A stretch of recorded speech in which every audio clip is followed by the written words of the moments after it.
Hola, ¿qué tal? Me presento. Mi nombre es Ricardo Góñez Zúñiga, soy estudiante de la Universidad César Vallejo, estudiante de Psicología.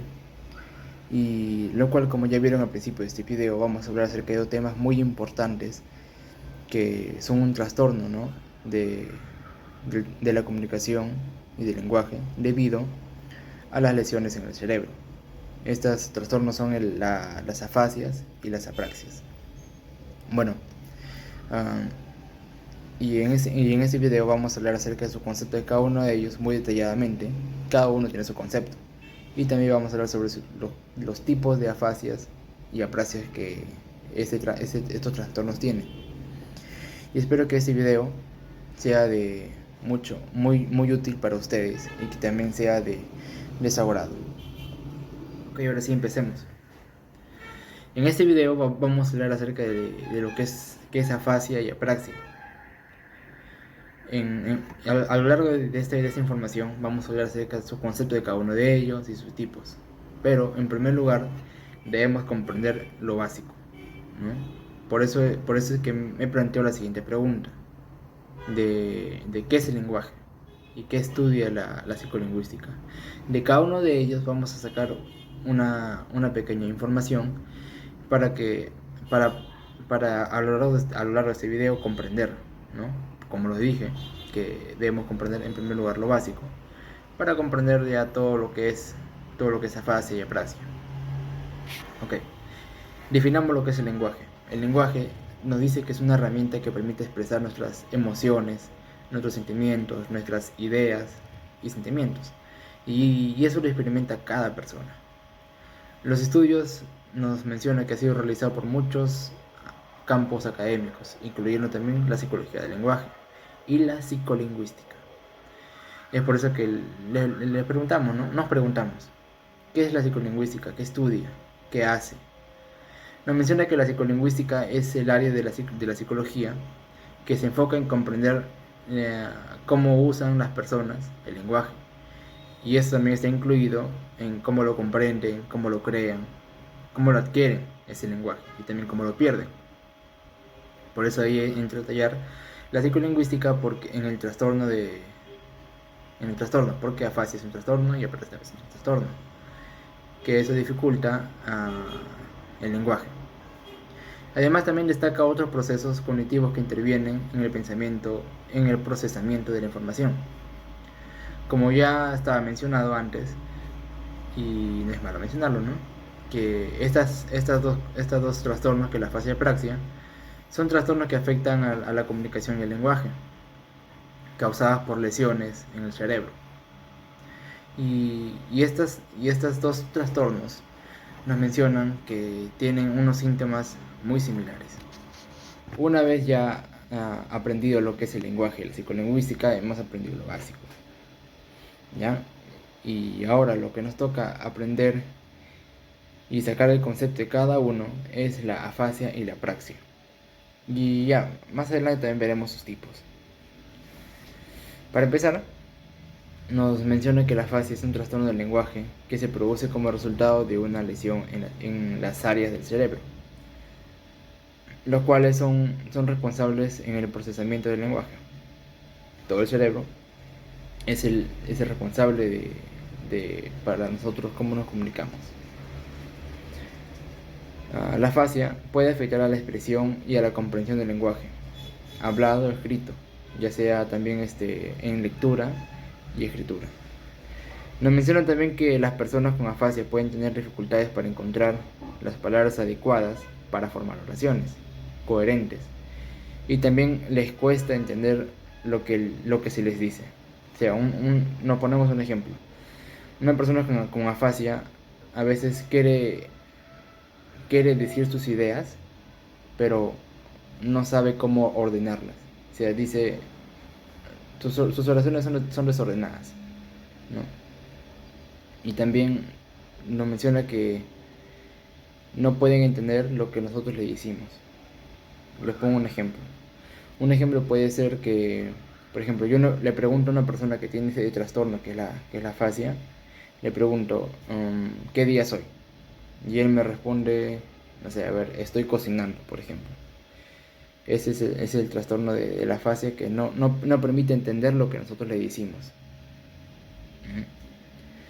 También nos dice que esta afasia puede ser causada por accidentes cerebrovasculares, traumatismos craneoencefálicos u otras lesiones cerebrales. Es importante destacar que la afasia no afecta a la inteligencia de una persona, pero puede dificultar la capacidad para comunicarse de manera efectiva, como le mencionaba, ¿no? Y una persona con afasia es inteligente, sí, solo que, solo que no sabe ordenar sus ideas para poder comunicarlas. O sea, si le preguntan a alguien, le preguntan a una persona con trastorno, él sabe su respuesta, pero al momento de decírtelo, se lo distorsiona. O a veces, como a veces tampoco no lo entiende. Eso es lo que es la afasia. Ahora pasamos a lo que es la praxia.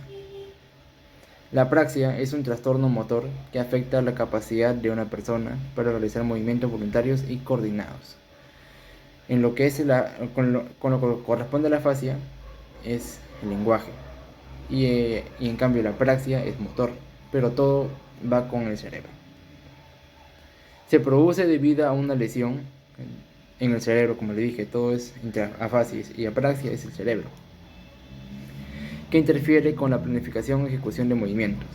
La apraxia puede afectar diferentes áreas del cuerpo y manifestarse de diversas formas, como la apraxia del habla, la dificultad de producción de sonidos y palabras, o la apraxia de marcha, que afecta la capacidad de caminar de manera coordinada. La apraxia puede ser dirigida después de una lesión cerebral y estar presente desde el nacimiento. O sea, hay varios ejemplos sobre este trastorno de apraxia. Por ejemplo, le preguntas a una persona con este trastorno, por ejemplo, le dices, cómo picas una cebolla o un tomate? La forma correcta que debería hacer es así, ¿no? Agarrar con un cuchillo y picar, ¿no? Esa sería la forma correcta. Pero con este trastorno, los trastornos de movimiento se distorsionan. Le preguntas, ¿cómo picas?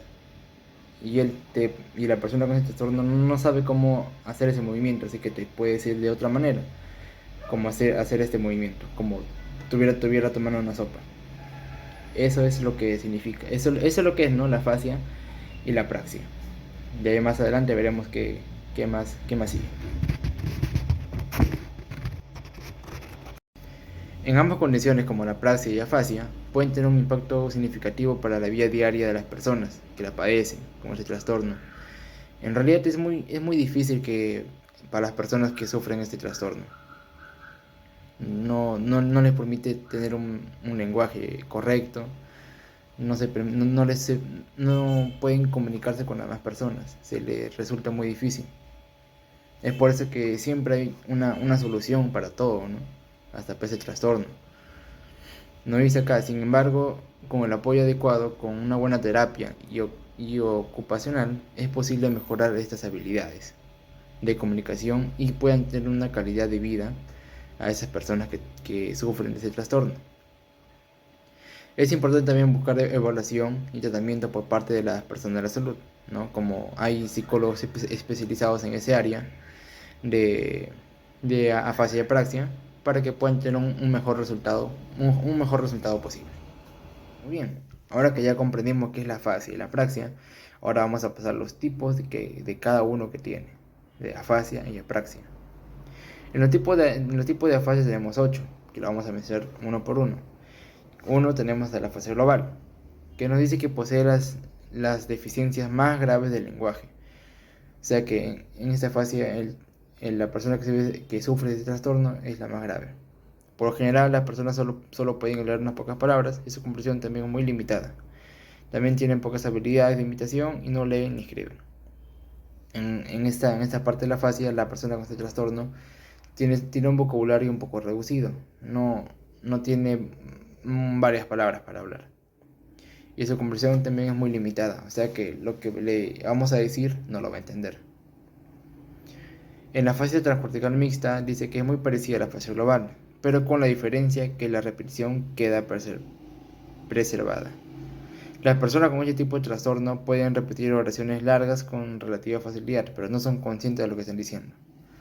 O sea, esas personas tienen una buena estructuración, forman muy bien la estructura de su oración, pero al momento de decirlo no saben lo que están diciendo, se pierden. Otro es la fase de Broca, que dice que esta fase dificulta a los pacientes que hablen con fluidez. Pueden haber una disminución en el número de palabras utilizadas y con frecuencia hablan lentamente y con esfuerzo. O sea, pueden hablar, es como si estuvieran hablando tartamudeando. Es una dificultad del lenguaje, no pueden hablar muy bien. Y la otra es la fascia transcortical motora, que dice que a diferencia del área de Broca, esta fascia conserva el ritmo y la entonación. O sea, habla fluido, pero dice que eso no indica fluidez, porque el hablante utiliza un discurso mal organizado con un lenguaje simple. O sea, en ese trastorno, la persona habla normal, pero habla incoherencias. O sea, habla fluido, no es como el área de Broca, que habla como medio tartamudeando, sino que en esta parte habla normal, con fluido, pero habla incoherencias. Hay más tipos de afasia, como la afasia de Wernicke. La afasia de Wernicke es la dificultad para comprender lo que le están diciendo. O sea, a una persona con este trastorno le hablas una cosa, pero te entiende otra cosa. No sabe lo que le estás diciendo. A diferencia con la fase de Broca, la fase de Broca es la incapacidad de hablar, no tiene buena fluidez, ¿no? Y en cambio, en la de Wernicke es la incapacidad de comprender. Hay otro también que es la fascia transcortical sensorial, que nos dice que es un tipo de afasia que distingue por mantener la reproducción del sonido, y contraste con la fascia de Wernicke, que tiene una reproducción severamente alterada. Aunque hay un habla fluida y vacía en ambas situaciones, típicamente hay menos neologismo y paráfrasis en las afasias sensoriales. Si bien la lectura en voz alta aún se conserva, la lectura también se ve afectada y no pueden comprender lo que le están leyendo. Como bien lo dice acá, ¿no? Ah, tiene una fluidez excelente, puede leer un libro con fluidez, no tiene ningún problema con eso, pero el problema está que no comprende lo que lee. Es el problema de afasia transcortical sensorial. En la fascia anómica dice que el discurso es fluido, pero se interrumpe en el intento de expresar una determinada palabra.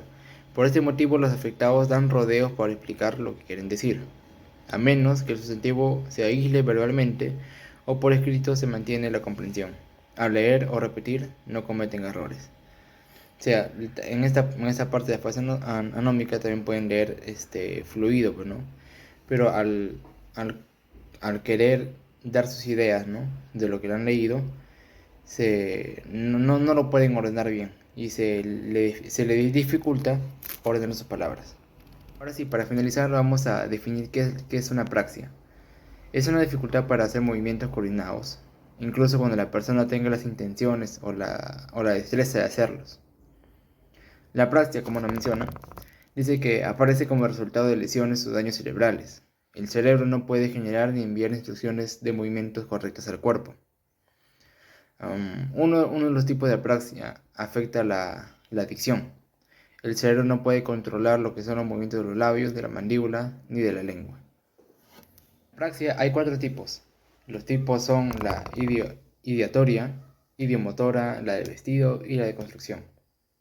En la ideatoria se dice que no sabe la secuencia de una acción, ya que en la idiomotora sí sabe la secuencia de una acción. Por ejemplo, si tú le dices a un paciente, al paciente le dices, imagínese que está doblando un papel, lo doblas por la mitad y lo sigue doblando.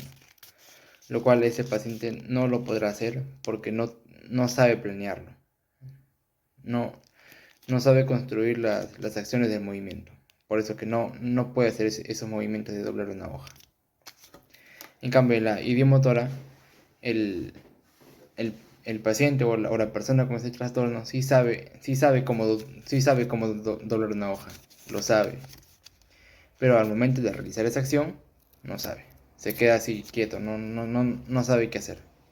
Tiene la idea, pero al momento de ejecutarlo, se queda sin hacer nada. Y en otro punto que es la frase del vestido, en esta frase no se puede vestir. Se puede decir que se necesita ayuda, porque a la persona ya al tener ese trastorno, porque antes sí por ejemplo, se ponía una camisa normal, ¿no? Se ponía donde se pone en todo ese cuerpo. Pero cuando apareció ese trastorno, en la persona cambió. Se puede poner la camisa ya no se puede poner acá en el cuerpo, ¿no? Se puede poner, por ejemplo, en los pies, en la cabeza, por ejemplo, ¿no? Tiene un trastorno del movimiento. No sabe a dónde va la camisa. Y la frase de construcción es cuando tú le dices a una persona con ese trastorno, dibuja una casa con un perrito, así, con un perrito afuera, con flores en el techo.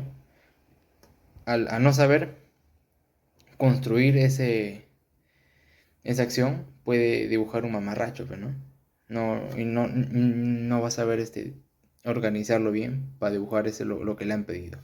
Una casa con un perro afuera y flores en el techo. No lo va a poder hacer porque no tiene una buena construcción de sus ideas.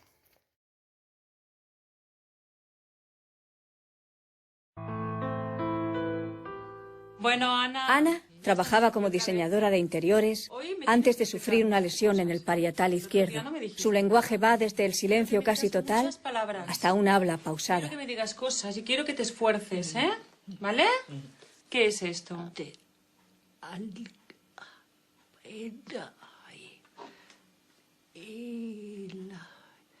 ¿Me das tu mano?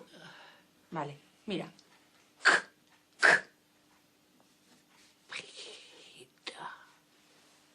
Cartas. Muy bien. Ponte la mano aquí. Solo construye frases de una o dos palabras, sin gramática, como mensajes telegráficos. Es consciente de todas sus dificultades. Pintas. Vale. Mira, voy a decirla yo y luego tú la repites. Fíjate, ¿eh? Pan. Pen. Ahora, un poco más fuerte. Pan. Hombre. A ver esta.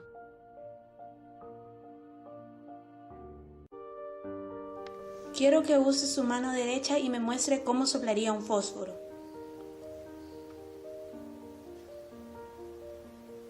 ¿Cómo cortaría un tomate con el cuchillo?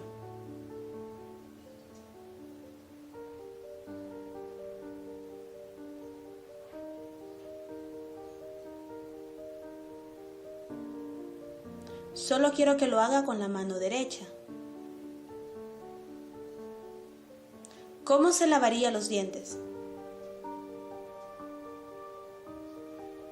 ¿Cómo usaría un martillo?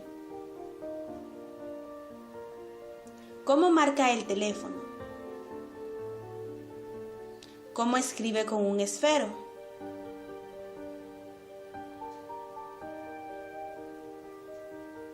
¿Qué tal si quisiera abrir una puerta con una llave?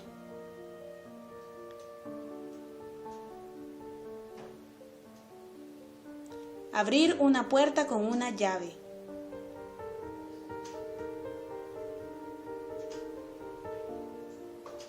Inténtalo. Abrir una puerta con una llave.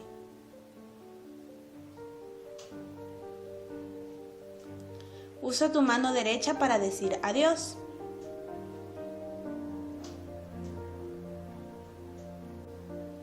Chasquea los dedos. ¿Cómo pediría un aventón? Salude como un soldado.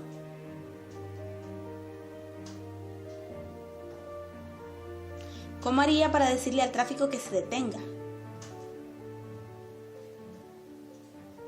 Y ahora sí, queda finalizado esta información acerca de las afasias y apraxias. Espero que esta información les haya servido, les haya sido útil para que así se informen cada vez más sobre los trastornos que pueden sufrir, los trastornos del cerebro, ¿no? Lo que es el lenguaje. Y eso es todo. Muchas gracias. Hasta la próxima.